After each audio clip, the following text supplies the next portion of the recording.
Hi, my name is Raghav Mehta. Welcome to our data mining project. Our topic for the project is classification of exoplanets using NASA's Kepler satellites data.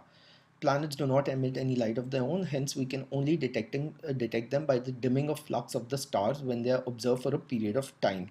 For this project, we have used the knowledge discovery in databases methodology, which is a 5-step process. For the first step of data selection, we have selected the entirety of our data, which is open sourced data set made available publicly by NASA. The second step is pre-processing. However, NASA applies denoising algorithms to cleanse the data, and our data does not contain any missing values or duplicate rows. For our third step, which is transformation, we move to R Studio where we've already run the code for transformation. I will run you through our code. First, we perform feature selection using random forest and retain 241 of the most important features by using the mean decrease in the Gini index. As we can see, this essentially ranks the leaf nodes purity, and we are left with 241 indexes features. Now we perform dimensionality reduction using PCA, which is the principal component analysis. We check our Bartlett's test of sphericity, which is significant, KMO's criteria greater than 0.6. Hence, we go ahead with PCA, and we using Kaiser criteria of eigenvalues greater than 1. We are left with 15 PCAs. We now move to balancing and partitioning of our data. We partition our data into 80 and 20 percent in training and testing sets, and we check the class balance of our training data. As we can see, there's a high class imbalance. So to deal with that, we apply random oversampling using the rows package on our training data.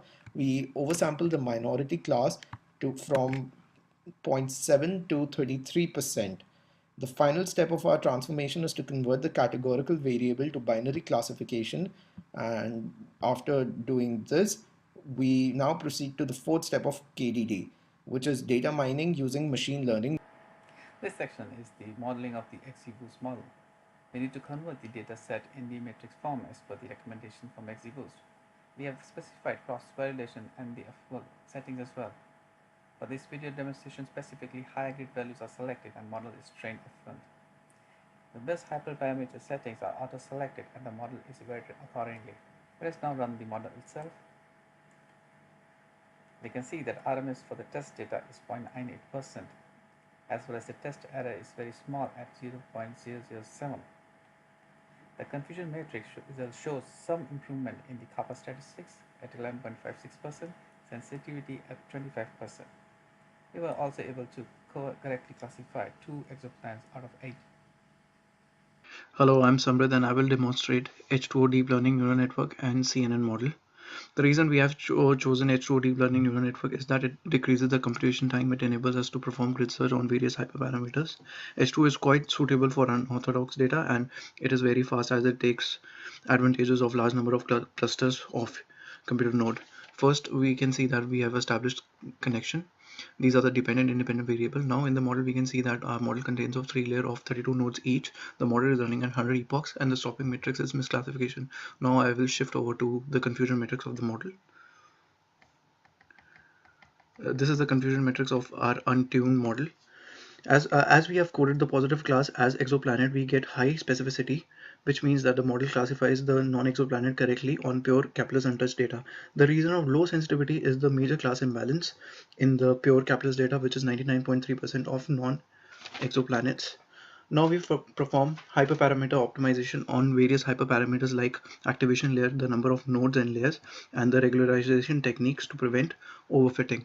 Now I switch over to the confusion matrix of the best model selected on the basis of accuracy after hyperparameter optimization.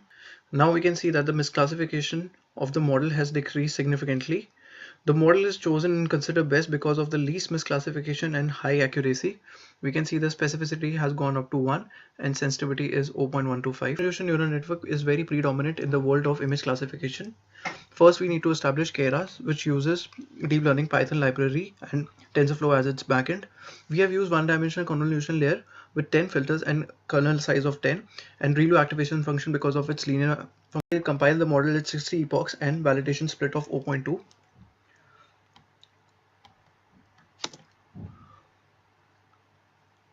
Now we will witness a graph of loss versus accuracy with validation split and accuracy, and we can see that the model is working on very high accuracy and very less. We can see that the model works very well with the validation split and on almost accuracy of 97%. But now we run model on the capless untouched text test data and see if our CNN model works well on it or not. We can see that all the exoplanets are correctly classified, but it has hugely misclassified all the non-exoplanets, which drops down the accuracy to a terrible number of 0.002, which makes model quite less conclusive for our approach and our. In conclusion, XGBoost model has performed best in predicting exoplanets with higher kappa and sensitivity score in comparison to H2O neural network and CNN model. We can achieve better model performance by further fine-tuning of these models, or we can apply some other machine learning models such as ARIMA, hidden Markov, or neural fuzzy hybrid systems to improve the performance. Thank you.